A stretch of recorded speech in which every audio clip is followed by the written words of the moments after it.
আসসালামু আলাইকুম ওয়া রাহমাতুল্লাহি ওয়া বারাকাতুহু। ইনশাআল্লাহ আজকে আমরা কথা বলবো আরবি 29টি হরফের মধ্যে কাছাকাছি নামের এমন কয়েকটি হরফ রয়েছে যার একটির নাম উচ্চারণ করিলে অন্যটি বোঝার সম্ভাবনা থাকে। সে হরফগুলোর নামের পার্থক্য আজকে আমরা শিখব ইনশাআল্লাহ। আসলে এই যে আজকের যে সবকটা, আজকের যে পড়াটা, এটা অত্যন্ত জরুরি এবং গুরুত্বপূর্ণ। কেননা 29 হরফের মধ্যে এমন কিছু হরফ রয়েছে যেগুলা লেখায় দুই রকম, উচ্চারণও দুই রকম। আমরা কিন্তু ওগুলাকে প্রায় সেম উচ্চারণ করে থাকি। তো আজকের ভিডিওটা আপনাদের জন্য অনেক গুরুত্বপূর্ণ ভিডিও। আপনারা দয়া করে ভিডিওটা না টেনে শুরু থেকে শেষ পর্যন্ত দেখার চেষ্টা করবেন। এই ভিডিওতে আজকে সেই হরফগুলোর নামের পার্থক্যগুলো আমরা দেখব, যে আমরা সাধারণত কোন কোন হরফগুলোরে যে একটা নাম আরেকটাকে বলি, আরেকটা নাম আরেকটাকে বলি, এটি আমরা দেখব এবং আমাদের ভুলগুলো সংশোধন করে নিব। তাহলে দেরি না করে কথা না বাড়িয়ে শুরু করা যাক। এখানে এ হরফটির নাম হলো ত। তাহলে এই হরফটির নাম কি বললাম? প। আর এই হরফটির নাম হলো তা। আমরা অনেকে পরে তা বানায়া ফেলি, আবার তারে ত বানায়া ফেলি। এগুলো থেকে সতর্ক থাকবো ইনশাআল্লাহ। তাহলে এই হরফটির নাম কি বললাম? প। আর এই হরফটির নাম হলো তা। এই হরফটির নাম হলো কফ। আর এটার নাম হলো কাফ। দুটোটাতে চার আলিফ পরিমাণ টান, কিন্তু এটা হলো উচ্চ আওয়াজে পড়তে হয়, এটা হলো চিকন পাতলা আওয়াজে পড়তে হয়। তাহলে এটার নাম হলো কি? কফ। আর এটার নাম হলো কাফ।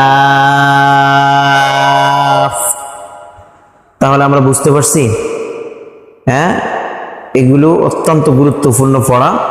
এগুলো এই হরফগুলোর উচ্চারণের নামের পার্থক্য এবং 29টা হরফ, এই ধরনের পার্থক্যগুলো আমরা বুঝতে পারলে আমাদের জন্য কোরআন পড়া সহজ হয়ে যাবে ইনশাআল্লাহ। তাহলে কি বললাম? এই হরফটার নাম হলো কফ। আর এই হরফটার নাম কি? কাফ। এখানে এই হরফগুলো ভালো করে দেখি। আমরা সাধারণত এই দুইটা হরফের মধ্যে এই উল্টা পাল্টা করে ফেলি। যেমন এই হরফটার নাম হলো হা। এটা হায় হুত্তি, চাপ দিয়ে পড়তে হয়, কি হা।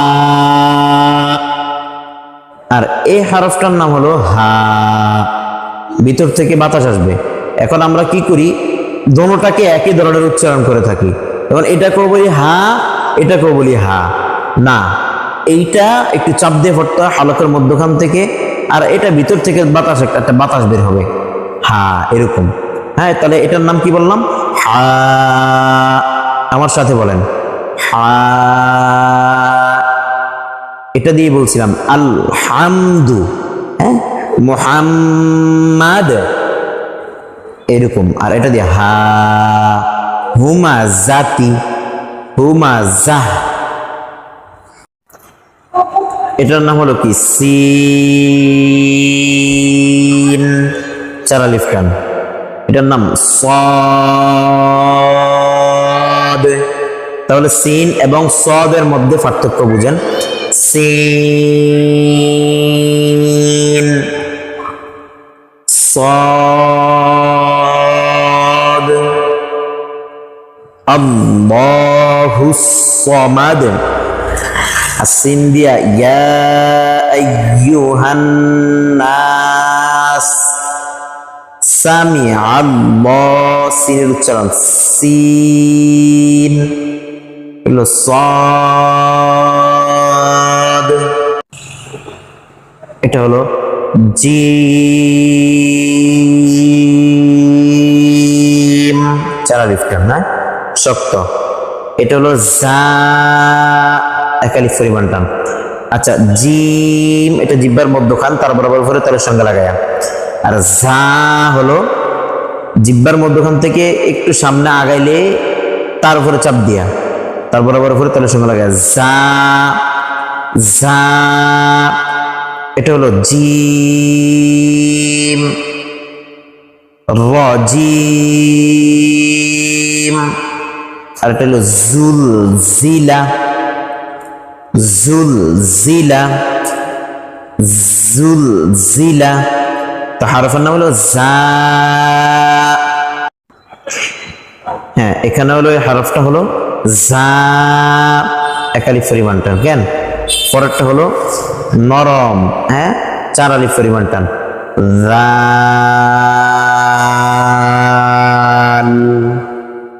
নরম। কিভাবে উচ্চারণ করতে বলছিলাম?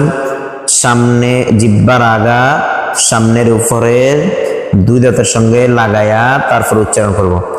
উপরের 2 দাঁতের সঙ্গে লাগাবো জিহ্বার আগা।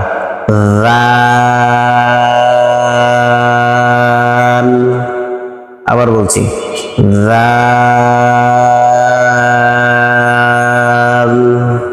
এখানে 3টা হরফ আমরা দেখি। হ্যাঁ, 3টা হরফ 3 রকম আমরা আজকে উচ্চারণ করবো ইনশাআল্লাহ। জ, এক আলিফ পরিমাণ টান। কি বললাম? জ। আবার কেউ জোয়া কইেন না, জোয়া না কিন্তু। হ্যাঁ, জ। রাল, নরম। সা, এটাও নরম। জালের 4 আলিফ টান, এটা আমরা জানি। সা, এক আলিফ টান। এই যে ল, রাল, সা, এটার মাখরাজ কিন্তু এই 3টার মাখরাজ একটাই। হ্যাঁ, তাহলে সা নরম, ল, রাল, সা। আলহামদুলিল্লাহ। তাহলে আমরা আজকে হরফের নামের পার্থক্যগুলো জানলাম। হ্যাঁ, এইভাবে যখন আমরা হরফ, যেমন 29টি হরফ শিখলাম, তারপরে কাছাকাছি নামের হরফের নামের পার্থক্যগুলো শিখলাম, সামনে আরো কিছু পড়া আছে ইনশাল্লাহ। এগুলো যদি আপনারা দেখেন তাহলে আশা করি আপনাদের সহি করতে কষ্ট হবে না ইনশাআল্লাহ।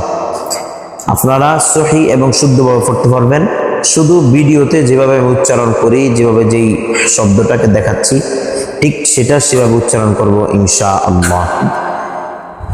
আর আপনারা আমার প্রত্যেকটা ভিডিও দেখার চেষ্টা করবেন। যারা 29 হরফ মাখরাজ অনুযায়ী উচ্চারণগুলো এই প্রথম সবকের ভিডিওটা দেখেন নাই, আপনারা ভিডিওটা দেখে নেবেন। আমি লিঙ্ক দিয়ে দিব, আপনারা লিঙ্কে ঢুকে আপনারা ভিডিওটি দেখে নেবেন। তো সবাই ভালো থাকবেন, সুস্থ থাকবেন। আগামী পর্বের জন্য, আগামী ক্লাসের জন্য অপেক্ষা করুন ইনশাআল্লাহ। আপনাদের কারো যদি কোনো বিষয় জানার থাকে তাহলে আমাকে কমেন্ট বক্সে উল্লেখ করবেন, প্রশ্ন করবেন, আমি জবাব দেওয়ার চেষ্টা করব ইনশাআল্লাহ। আসসালামু আলাইকুম ওয়া রাহমাতুল্লাহি ওয়া বারাকাতুহু।